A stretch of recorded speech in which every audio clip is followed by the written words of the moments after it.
like there's probably not much more to say after Governor Barber's remarks. But let me just share what a privilege and honor it is for me to join all of you here today on this truly momentous occasion.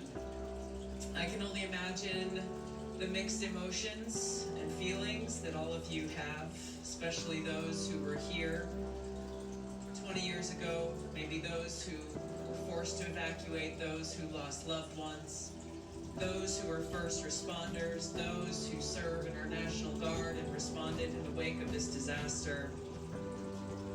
It's impossible to stand here and not think about the extreme sadness I imagine you felt during that time. It's impossible to gather here today and not honor the lives of the 238 of our fellow Americans who perished because of Hurricane Katrina and the 1.5 million people who were forced to evacuate.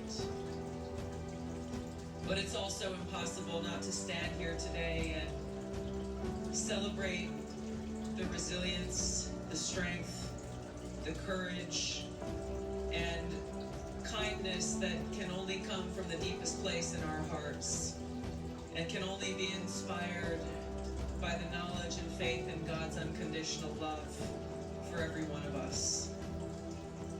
As I was sitting there listening to Governor Barber recount his experience, I thought of a small town in my home state of Hawaii that experienced a historic natural disaster 2 years ago when a wildfire converged with unprecedented winds, scorched the earth of the small town of Lahaina on the island of Maui, and took the lives of 102 people.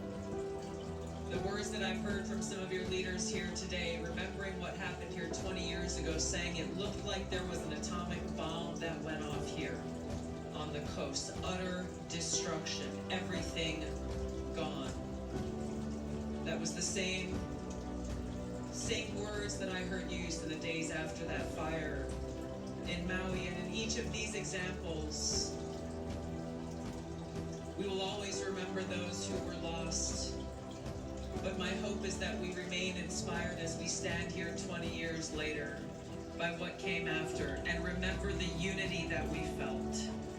Remember the strength that came from all of us coming together as neighbors, as friends, as colleagues, as Americans, that allowed us to get through these historic disasters.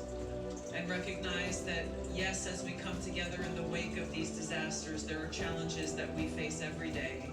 And we are always better together when we stand united as Americans, putting service above self, as every one of those first responders did, every one of those residents, every one of those family members, every one of those leaders did in those days after Katrina. Leadership matters all the time, but especially in the wake of these disasters. I've seen firsthand what happens in the wake of a terrible natural disaster when there's a failure of leadership. It is the people who are suffering the most who are harmed the most. I have seen and experienced firsthand what happens in the wake of a disaster when you have a police chief who's fighting with the mayor who's fighting with the fire chief. Squabbling about power, jurisdiction, or authority instead of taking action decisively to serve the people that they have been charged to serve. It's inspiring to see and hear about the leadership that rose under Governor Barber during that time and the unity that came forward. There are important lessons to be learned here, as there are in the wake of every natural disaster. And I'm grateful to serve in President Trump's cabinet because he is someone who looks at what happens and recognizes what needs to be fixed based on those lessons learned. As Governor Barber mentioned, he was able to go and work with Congress to be able to get the resources ultimately necessary to serve your community here. President Trump recognized this, which is what has driven his changes in FEMA, to say it is those of you who are here on the ground who know what's happening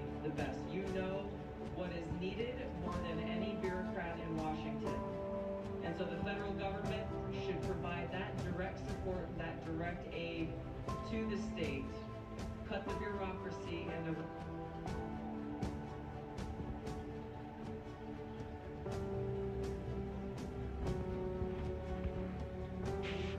all of you have shown what's possible. That from devastation came determination, and that spirit, unyielding, courageous, and caring, is what we celebrate today and what we will remember in the wake of Katrina. May God bless you all, and may God continue to bless this great state and our great nation. Thank you so much. Aloha.